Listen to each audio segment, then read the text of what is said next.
BRS కన్మరుగు ఎవడు చేయలేవాడండి. ఈ రాష్ట్రాన్ని తెచ్చింది బీఆర్ఎస్. తెలంగాణ రాష్ట్రం కోసం పుట్టిన పార్టీ బీఆర్ఎస్. తెలంగాణ ఉద్యమం చేసి నాయకత్వం వహించింది బీఆర్ఎస్. తెలంగాణ రాష్ట్రాన్ని తీసుకొచ్చింది బీఆర్ఎస్. తెలంగాణ నయ్యన్నలతో అందరితో జై అని అనిపించింది కేసీఆర్ గారు. అన్ని పార్టీల ఎజెండాను తెలంగాణ చేసింది కేసీఆర్. తెలంగాణను తీసుకొచ్చిన తర్వాత ఈ రాష్ట్రంలో కరువు అనేది లేకుండా చేసింది కేసీఆర్ గారు. వచ్చిరాని కరెంటు లేకపోతే 24 గంటల కరెంటు తెచ్చింది కేసీఆర్. 24 గంటల నీళ్లు అందుబాటులో తెచ్చింది కేసీఆర్. ఇవాళ బ్రహ్మాండంగా ప్రపంచమే అబ్బురపరిచే విధంగా కట్టిన సెక్రటేరియట్ కట్టినది కేసీఆర్ గారు. అదే సెక్రటేరియట్లో కూర్చొని ఇలా పరిపాలన చేస్తుంది కాంగ్రెస్ పార్టీ. ఇవాళ బ్రహ్మాండంగా కలెక్టరేట్ కట్టింది కేసీఆర్. ఇవాళ మీకు కమిషనరేట్లు కట్టింది కేసీఆర్.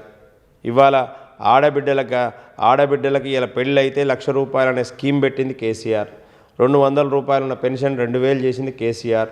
ప్రపంచంలో ఎవరు చేయనటువంటి రైతులకి అమెరికా, లండన్, ఆస్ట్రేలియా, బ్రిటన్లో ఎక్కడ కూడా రైతులకు ఇవ్వనట్టు రైతు బంధు ఇస్తున్నటువంటిది కేసీఆర్ ప్రభుత్వం పెట్టినటువంటిది.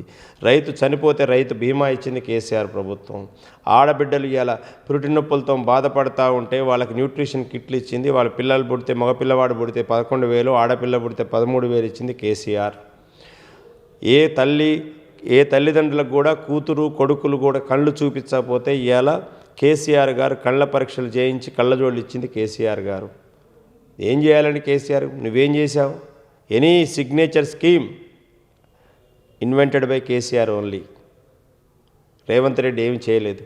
ఇవాళ నువ్వు మోసం చేశావు. కేసీఆర్ ₹1,00,000 ఇస్తా అంటే దానికి తులం బంగారం ఇచ్చి నేను మా ఆడబిడ్డలకు ఇస్తా అని చెప్పినావు. ఈ రాష్ట్రంలో 98,000 పెళ్లిళ్ళు అయినాయి ఇప్పటివరకు. ఈ 2 సంవత్సరాలు 98,000 తులాల బంగారం బాకీ పడ్డది రేవంత్ రెడ్డి గవర్నమెంటు.